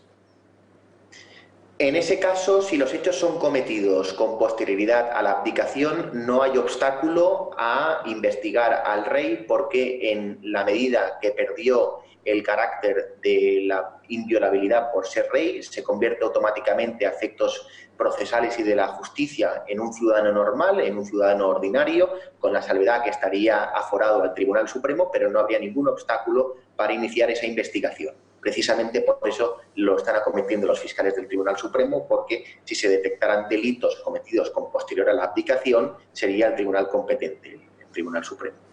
Los fiscales de Ginebra están a punto de remitir a los fiscales del Supremo información adicional sobre los movimientos, las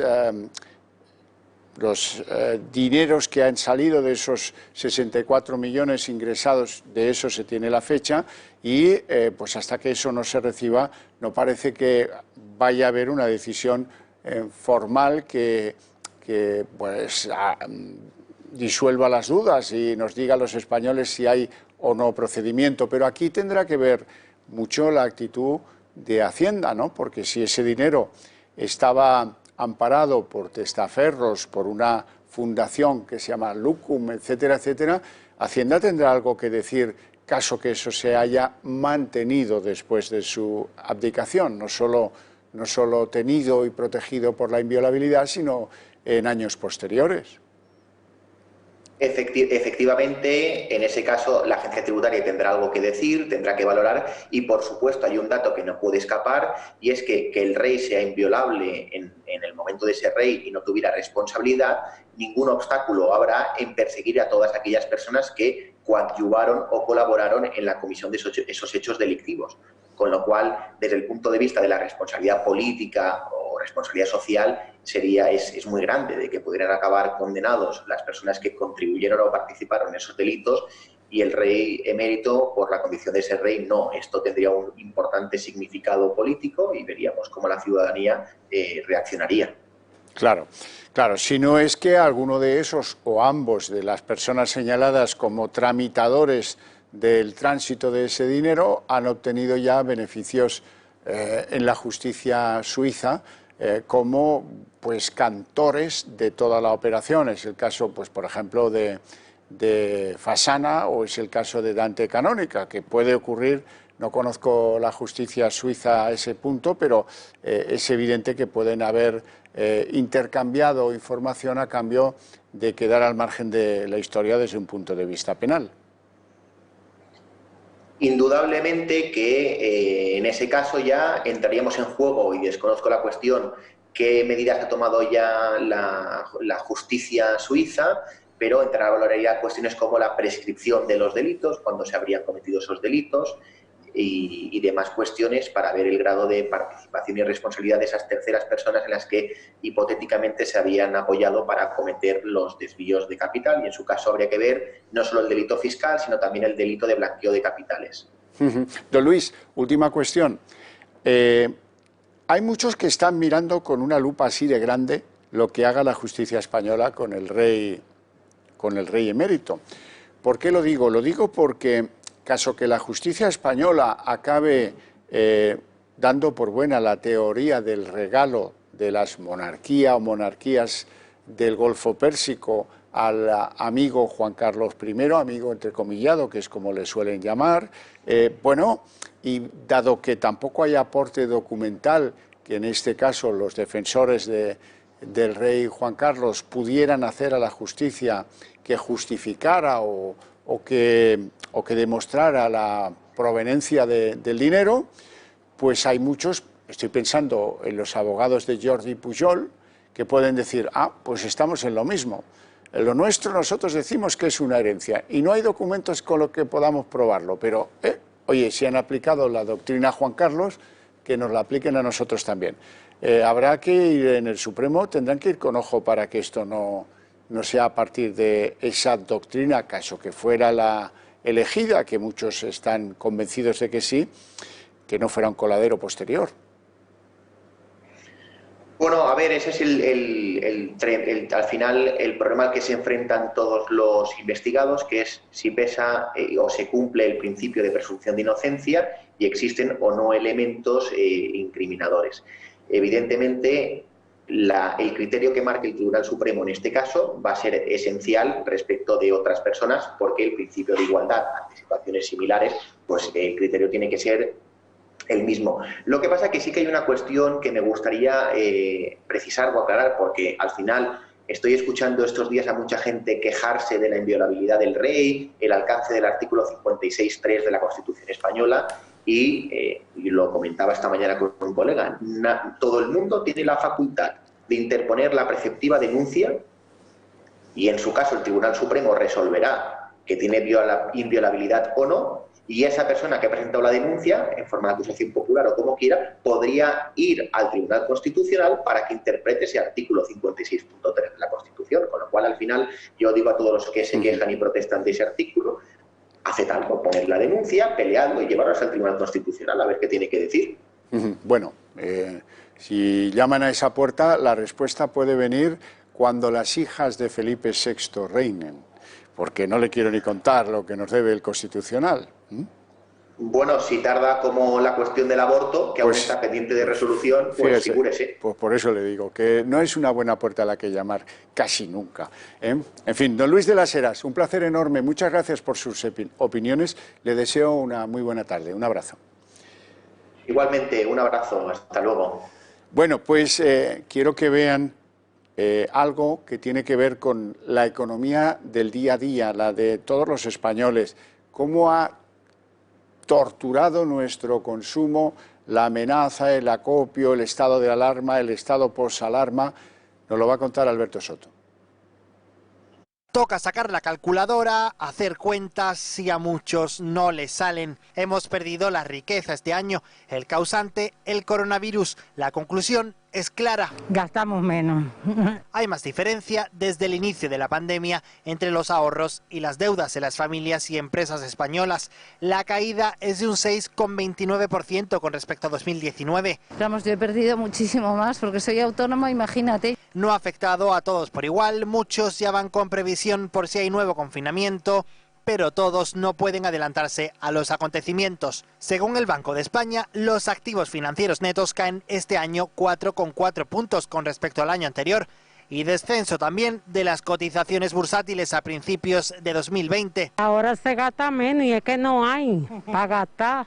Y aunque el grueso de los activos se corresponden con el efectivo, aunque lo tengamos más a mano, nos cuesta más gastarlo. ¿En qué nos resistimos? En no comprarme unos zapatos que a lo mejor me gustan, unas sandalias, digo, pues si el año pasado las tengo bien, ¿para qué voy a gastarme, sabes? Por tanto, miramos más el ahorro y arriesgamos menos. Las participaciones en el capital bajan 1,8 puntos. Y aunque hay que reactivar la economía... Retomar un poco tu vida social, tu vida personal, pero siempre, claro, dentro de lo que tú puedes hacer. Aún estamos rodeados de incertidumbre. Ahora realmente estamos un poco más tranquilos que hace 3 o 4 meses, pero todavía no estamos totalmente tranquilos. La expectativa de ver cómo salimos adelante y si podemos sobrevivir. Porque la deuda sigue ahí y hay que ser precavidos. Por si acaso, exacto.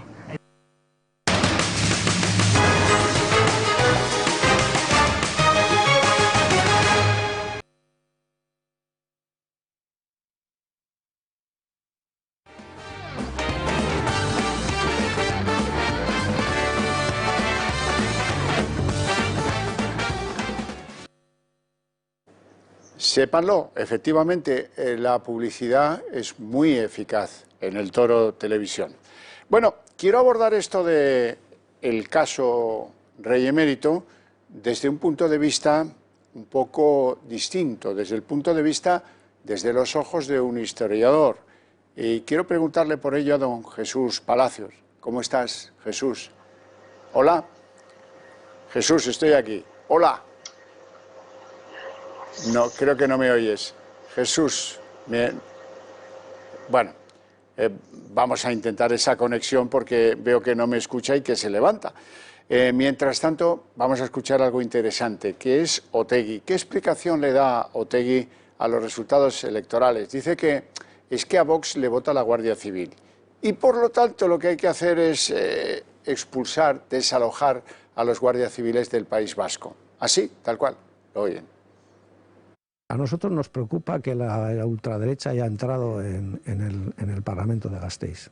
Por cierto, hay un dato que es muy recomendable de tener en cuenta, es el mayor número de porcentaje de los votos de Vox se da allí donde votan los guardias civiles acuartelados en este país.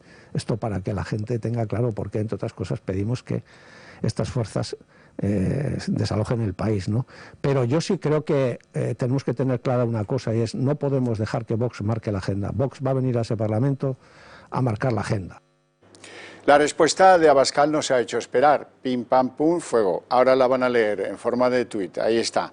Responde a Otegi pues diciéndole las verdades del barquero, que es lo que tiene que hacer cualquier político frente a un representante de Bildu. Y uno como Otegi todavía más, que se caracteriza, ya saben ustedes, por cuántas burradas, barbaridades y defensas de actos violentos, sangrientos, terrorismos, etcétera, etcétera, etcétera. Vamos con la reunión que ha tenido lugar en el Partido Popular esta mañana. Hoy se reunían para evaluar el éxito de ese hombre que ven ahí, Alberto Núñez Feijóo, bueno, en una especie de replanteamiento de cuando elegirán a su líder nacional, creo que será en el 22, en un ambiente pues eufórico después del éxito de Feijóo, en el que el propio líder gallego se planteaba que es la prueba de que el Partido Popular tiene que optar por ser un partido templado. Vamos a escuchar a Feijóo.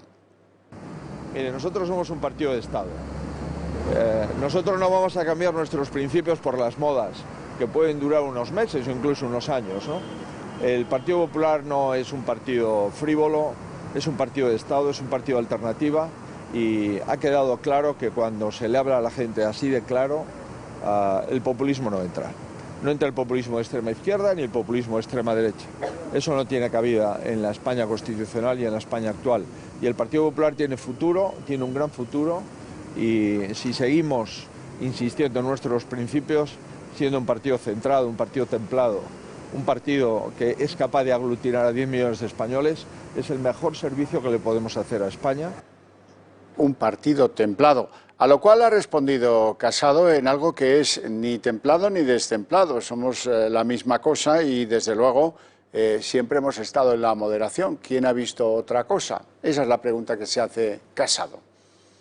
Pero a nosotros nadie nos tiene que llevar a la moderación, porque siempre hemos estado en ella. Pero nadie nos debe apartar tampoco del combate contra la radicalidad de algunos. No entiendo que pueda ser objeto de crítica defender demasiado la libertad de los españoles, ni ser excesivamente exigente en la defensa de su empleo o de su bienestar. Ni creo que debamos callar ante lo que vemos y lo que todo el mundo sabe que va a ocurrir si el Gobierno no cambia el paso y los planes. No mordamos el viejo anzuelo que siempre laza la izquierda sobre la supuesta crispación, que tan solo es la sombra de sus actos, el eco de sus insultos y el reflejo de su propaganda. Yo no sé si la candidatura conjunta en el País Vasco entre el Partido Popular y Ciudadanos, que tuvo tan malos resultados, forma parte de ese PP moderado o del que nadie se atreve a señalarlo o a decirlo, pero es menos moderado, dejémoslo ahí. Carlos Iturgaiz, después del fracaso electoral, se expresaba así tras la reunión de su partido. Necesitamos un Partido Popular del País Vasco unido, reorganizado, hay que reorganizar el partido y estoy convencido que a partir de ahí, pues los 5 escaños que hemos conseguido, tal vez sean 6, esperando al recuento del próximo viernes. Bueno, hasta ahí lo dicho por Iturgaiz. Siguen mareando la perdiz, si la moderación, si la no moderación, bueno, en fin. Más vale que se pongan al machito y más vale que hagan oposición donde deben, en el Congreso, en el Senado, etcétera, etcétera, etcétera. Y ahí, pues me temo que con este gobierno ser moderados cuesta bastante. Otra cosa es que luego electoralmente quieran pactar o no con quien se les antoje. Pero bueno, la moderación en Galicia les ha dado buenos resultados, en el País Vasco no. ¿O no era un plan de la moderación acudir en un frente constitucional con Ciudadanos? Claro, no veo yo la estridencia o la no moderación. Bueno, la cuestión es que más vale que tengamos un PP que sepa dónde va y que no tenga dudas puertas adentro. Vamos a ver otro asunto que avanza a enorme velocidad.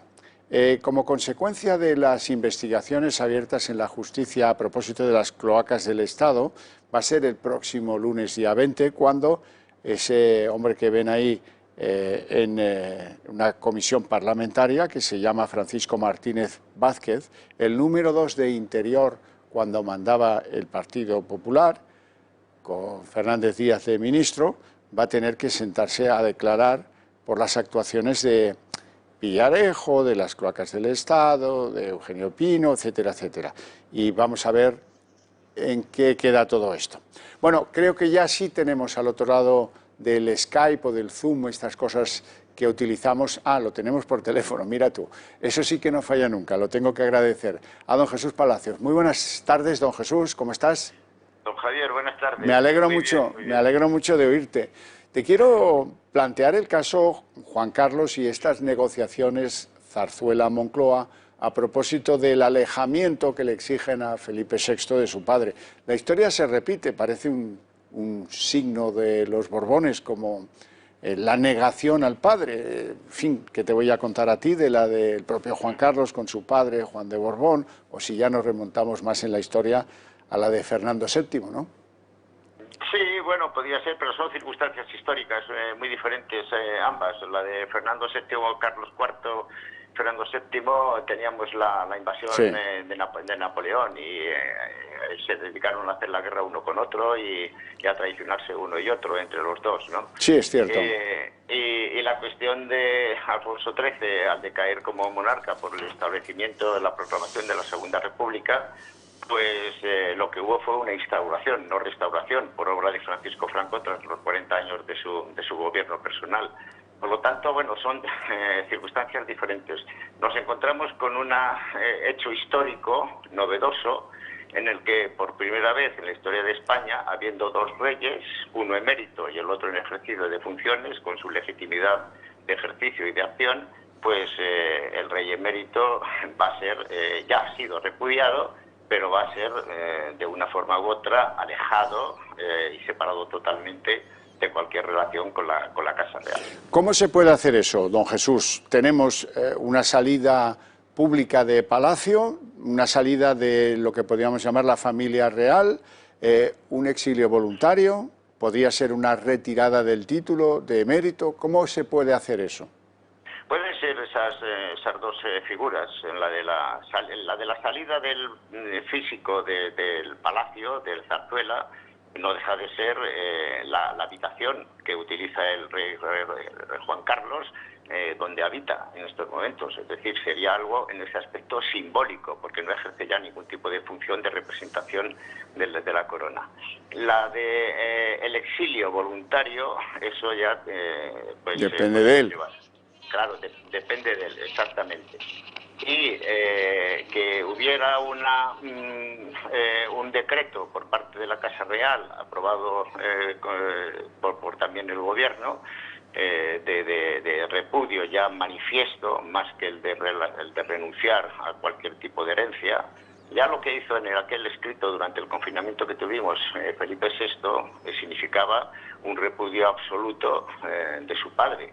Así que estamos avanzando en este caso para que se pueda preservar la figura de la monarquía constitucional y la corona en España. Es lo que de alguna forma se está cuestionando, no digo que tambaleando, pero se está cuestionando. Lo que pasa es que eso significaría dar por culpable al padre. Sin juicio y sin haber hecho ningún tipo de... sin que haya pasado por ningún sometimiento a ningún proceso ni procedimiento. Pero aquí estamos también en una cuestión de imagen y hay una presión por parte de algunos partidos políticos de que eso se lleve a cabo. Sin embargo, hay que tener en cuenta algo muy principal, y es que el principal valedor de la corona desde el inicio de la transición en España no ha sido la derecha ni el centro derecha, es la izquierda, y es la izquierda del Partido Socialista Republicano. Y esto es una, por esa razón, la monarquía en España no ha tenido no solamente problemas, sino ha gozado, en los casi 40 años de reinado de Juan Carlos, ha gozado absolutamente de toda la libertad de acción dejada por la clase política en España. Sí, ya veremos si al final no acaban teniendo que revisar también ese dejar libertad de acción. Ya veremos, porque los gobiernos lo saben todo de lo que hacen los monarcas, que para eso está el CNI, como usted sabe bien. Don Jesús Palacios, diga. No, que aquí lo que ocurre es que estamos en una culpa de todos. Porque es verdad, es cierto que la clase política ha sabido de las acciones económicas, de relaciones personales, femeninas, en fin, de los negocios, de las peticiones de dinero que ha estado haciendo el rey Juan Carlos a lo largo de su reinado a las diferentes monarquías del Golfo, del área de Arabia Saudí y del Golfo Saudita. Pero eso lo conocía perfectamente los gobiernos, y especialmente los gobiernos del Partido Socialista. Se dejaba hacer, ¿no? Había siempre un pequeño detalle por parte en la época. Todo esto se ha ido arrastrando hacia lo que podemos decir la visión de una sociedad manifiesta desde que salió de Zarzuela Sabino Fernández Campo, que es el que contenía en bastante este tipo de actuaciones, y dando un toque de atención a través de medios de comunicación para que el rey no se desmadrara demasiado en sus actuaciones, ¿no? Pero bueno, hemos llegado a esta. Y claro, la cuestión principal, después de forzarle a la abdicación en 2014, es que la monarquía se preserve aún manteniendo esta situación de precariedad que tiene en estos momentos en España. Don Jesús Palacios, un abrazo muy fuerte. Te agradezco mucho que hayas intervenido y tus opiniones en el programa, y muy buenas tardes. Buenas tardes y gracias por todo, Javier. Un abrazo. Vamos a la publicidad. Enseguida volvemos.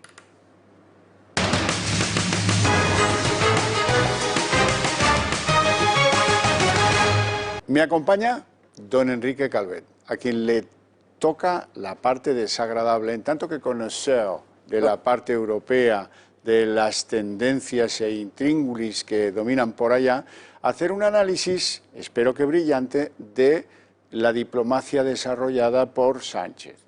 Sánchez ha estado primero en los Países Bajos, donde no le fue muy bien con Rutte, luego fue a Alemania, donde muy educadamente la canciller alemana le dijo que hay muchas diferencias, como quien dice, vaya usted sacando el hacha.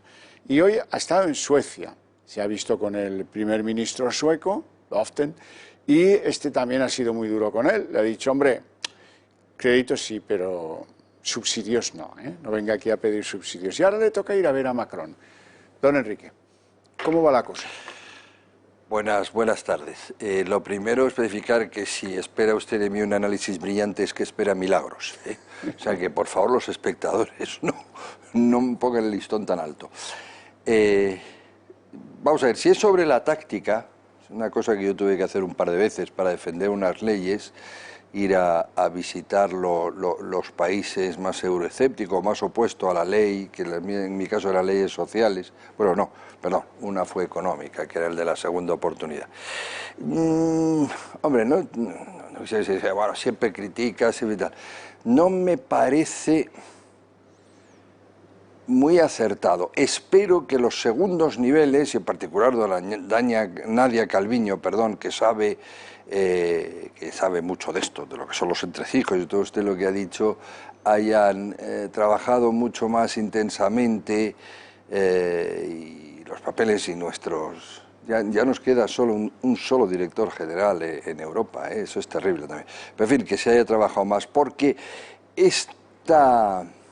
que es como hacía yo, porque nadie sabía quién era yo, y se trabajaba, aunque estuviera en contacto, pues, con los gobiernos de España, de Francia y tal y cual, y defendía una serie de ideas, iba a defenderlas con los técnicos de esos países. Pero esto tiene mucho de posición, de postureo, perdón, y de digamos, de espectáculo que puede ser contraproducente. Yo a lo mejor no lo hubiera hecho así.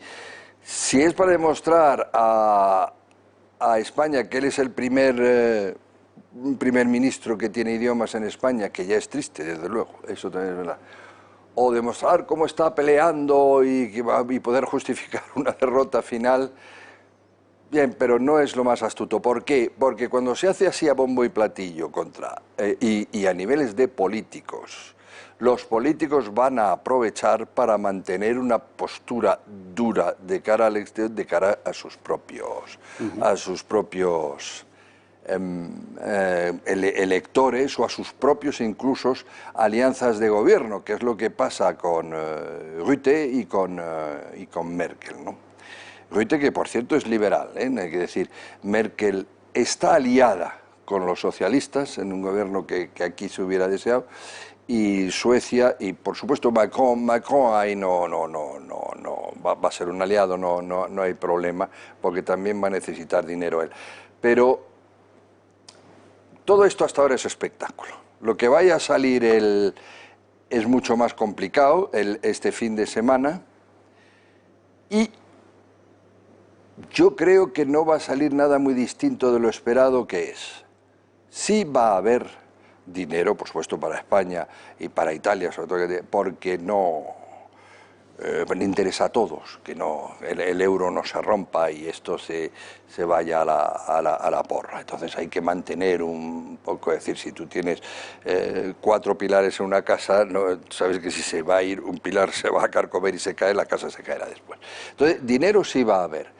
Sí pienso que va a haber un dinero a base de subvenciones no devolvibles.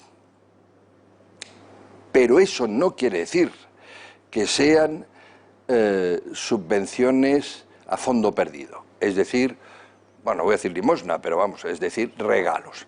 Eso no, y además no es bueno ni para Europa ni para nadie. Es decir, ese dinero que no serán créditos favorables, que de eso sabrán mucho, claro, los créditos de por sí están ligados a, normalmente, pues a una solicitud argumentada. Y a su devolución. Y a su devolución, aunque sea con poco y tal. Pero lo otro tendrá que estar ligado, tendrá que ser finalista, como dijo usted, creo que fue usted el otro día. Y tendrá que estar ligado a proyectos concretos. Y eso me parece muy bien. Es decir, es muy peligroso que en España se dé al gobierno actual en este momento, yo diría que a lo mejor a casi todo, dinero así anda y cállate, que es lo que se está haciendo, por ejemplo, con Turquía, para que nos mantenga allí eso. Bueno, pues el día que se acaba te vuelven a pedir más, te chantajean, y entre tanto, ¿qué han hecho? Desde luego no tener en condiciones europeas a los campos de concentración donde tiene la gente, ¿no? O sea, pero bueno, eso no se mira. Entonces, eso España no, es decir, ¿por qué? Pues entonces vamos de nuevo a tener el dinero para las embajadas catalanas, para chiringuitos, no, mire, usted me presenta una serie de proyectos y esos proyectos no tienen más remedio que ser reformas, porque si no, nos vamos a ver en las mismas dentro de 3 días, y eso yo creo que será el final. Se discutirá un poco el cuánto y, claro, se discutirá un poquito el cómo, en el sentido de hasta dónde me va a inspeccionar usted, a cabo de cuánto tiempo me va a valorar cómo lo he utilizado y estas cosas. Yo pienso que será así. Si me permite una cosa más, usar la palabra, hay que saber una cosa que no se suele saber fuera de los, de los circuitos, y es que yo creo que ningún año desde el 86, es decir, de que España está, o por lo menos en los últimos 20 años, ningún año España ha sido capaz de utilizar todo lo que los fondos europeos le proporcionaban, le habían aprobado, digamos. Por problemas de gestión, porque esos fondos europeos sí que venían ligados a unos proyectos, a unas necesidades de formación, sociedad, etcétera. Pero después, y en eso interviene mucho las autonomías. El plan hidrológico.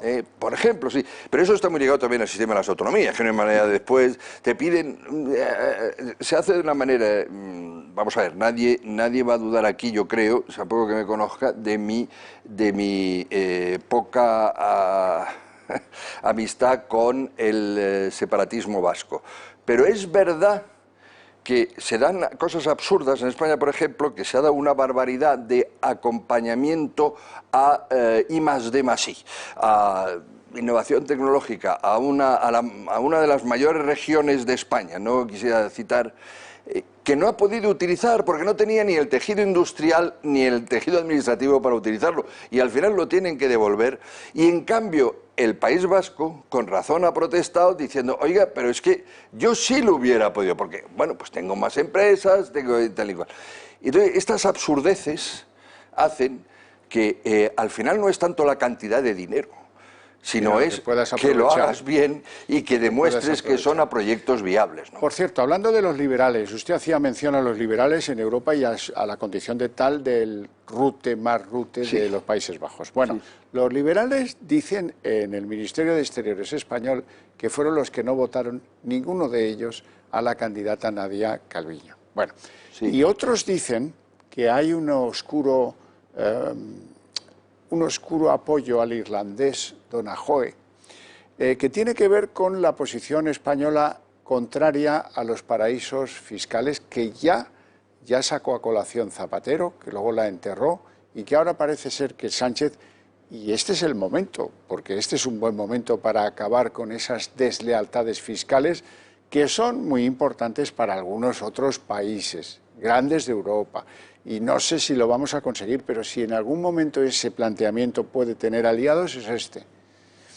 Ahora, que pagara Calviño por esa manera de hacer española, ¿cómo lo ve? Vamos, no, sí, veo que es cierto, es decir, no es... pero no es que bueno, ha pagado Calviño en la medida en que era la candidata de los grandes países de la UE. Vamos, de los países que representan un 80% del PIB de la UE, que se dice pronto, ¿no? Y es la que han rechazado, y la han rechazado los pequeños países, 10 pequeños países. Y eso es cierto, yo lo dije aquí en ocasión, después lo he leído, que lo decía una persona, creo que el señor Francas también y tal. La mala noticia para España, desde luego, es que no haya salido Calviño. Pero la mala noticia para los proeuropeístas, más cohesión, un euro más fuerte, etcétera, es que haya salido el señor Donoghue o Donojoe, como usted muy bien dice, hablemos español. Pero no me diga entonces Girona, pues yo diría Girona. No, si es que es él el que dice que él es gaélico y que no es Donoghue, sino Donojoe. Ah, Donojoe, perdón. Lo dice él. Bien, entonces, ¿por qué? Pues porque las orientaciones ahora del Eurogrupo van a ser claramente contrarias a cualquier intento, no solo lo de los paraísos, sino a cualquier intento de mayor armonización fiscal. Clarísimamente. Los países pequeños como Irlanda, Luxemburgo, Malta, Chipre, viven y quieren vivir de ser paraísos fiscales. Y claro, todos estos votaron para él, ¿no? Y Holanda tiene mucho compromiso también con eso. Holanda mucho, y además Holanda tiene unos pies de barro, que ahora comentaré si hay ocasión, y después ha habido los liberales clásicos, pues ya se sabe, los nórdicos, porque son un poco euroescépticos, porque también, evidentemente, los grandes países van hacia esa Europa más, bueno, pues más cohesionada, digamos, con una cesión de soberanía en lo económico, por lo menos, mucho más fuerte. Por ejemplo, se pide la existencia de un ministro de Economía para toda la Unión, ¿no? Y un tesoro, no solo son los problemas fiscales, y claro, eso no quieren ni oír hablar porque viven de ser el Delaware europeo, pero ya son muchos Delaware, es decir, de ser ahí, bueno, Irlanda ha salido en parte del rescate con cierta dignidad, muy poca dignidad social. Pues ¿por qué? Pues porque trajo a Google y a unas cuantas multinacionales a su terreno, claro. Eso es lo... ¿Qué pasa? Que renuncia... ¿Qué pasa? Que renuncia a bastantes ingresos fiscales por eso mismo, es decir, algo saca, pero sobre todo saca actividad, y por lo tanto el estado de bienestar que mantiene es infinitamente más pobre que el de España. Es asombroso saber que en Irlanda hay unas tasas de analfabetismo de muchísimo preocupar para ser la Europa del siglo. Y lo digo porque fui allí y lo vi y hablé con los sindicatos, o sea, no es que yo me lo invente, ¿no?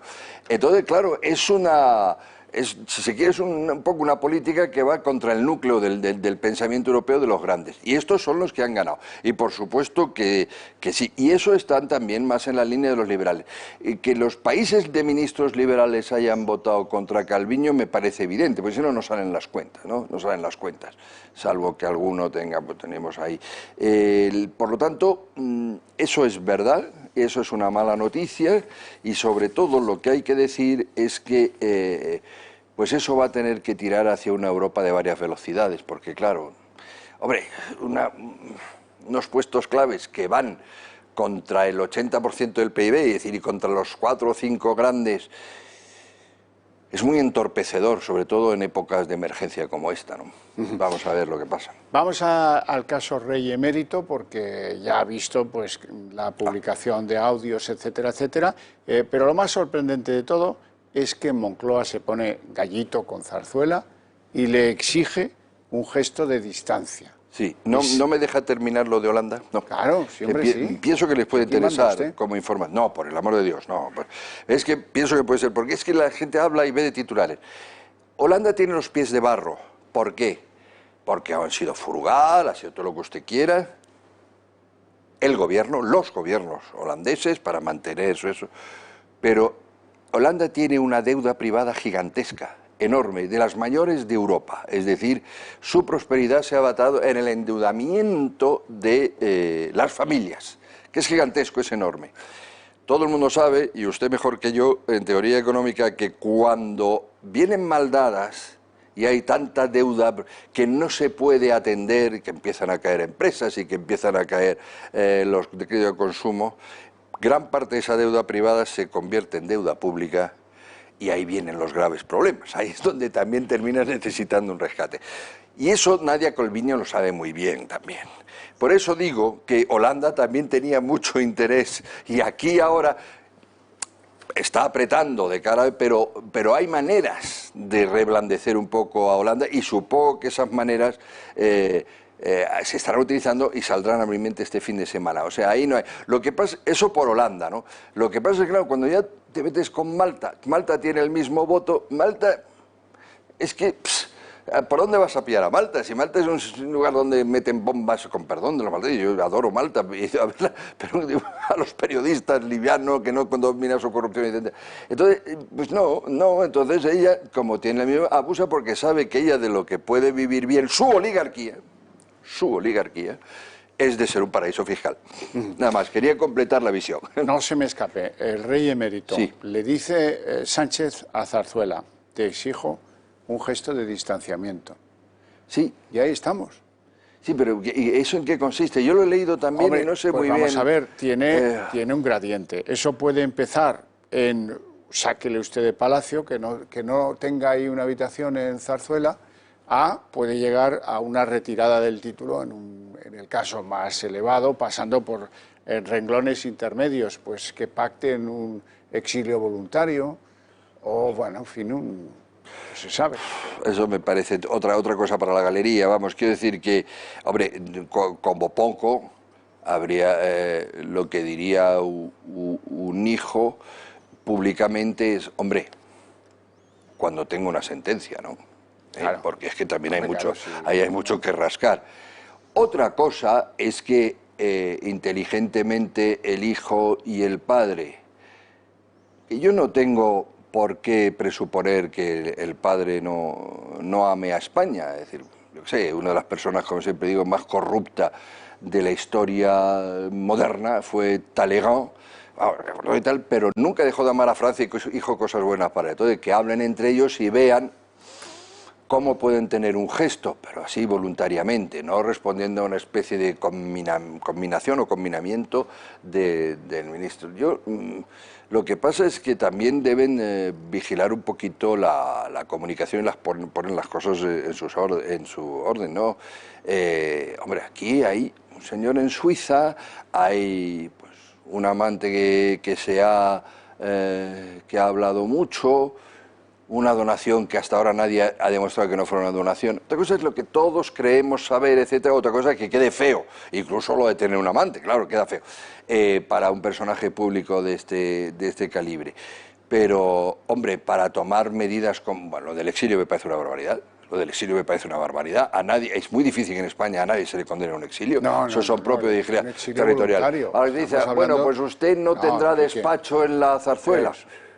Bueno, pues vale, eso tampoco cuesta tanto. Si ponerse de acuerdo en que él mismo lo diga, además, de bueno, yo mientras esto esté deteriorando la visión de la monarquía, cuando se refiere a actos personales, pues me voy a retirar a una casa en Estoril, o una casa en Extremadura y tal, como hizo Carlos I, ¿no? Sí.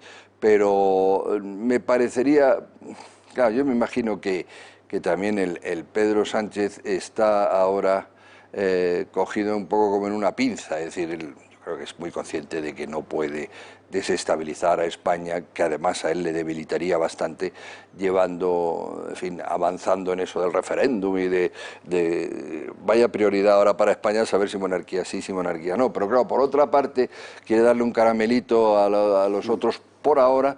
Vamos a ver ahora, en la nueva situación que ha dado Podemos, si Pedro Sánchez va más allá y se muestra tan farruco. Vamos a verlo. Pues estamos llegando al final del programa, momento en el que yo quiero recordarles el interés para todos ustedes de colaborar con nosotros en el Club de Amigos de Intereconomía. Ya saben que aquí nos encontrarán como nos han tenido durante el estado de alarma, como nos tuvieron antes y como nos van a tener a continuación, tratando de pelear por sus libertades desde la independencia como medio de comunicación. Necesitamos su ayuda para poder seguir haciéndolo y para ustedes también es una solución ganador-ganador. Así es que anímense y llamen a ese teléfono que tienen ahí en pantalla. Muchas gracias, les espero mañana a las 6:30 de la tarde.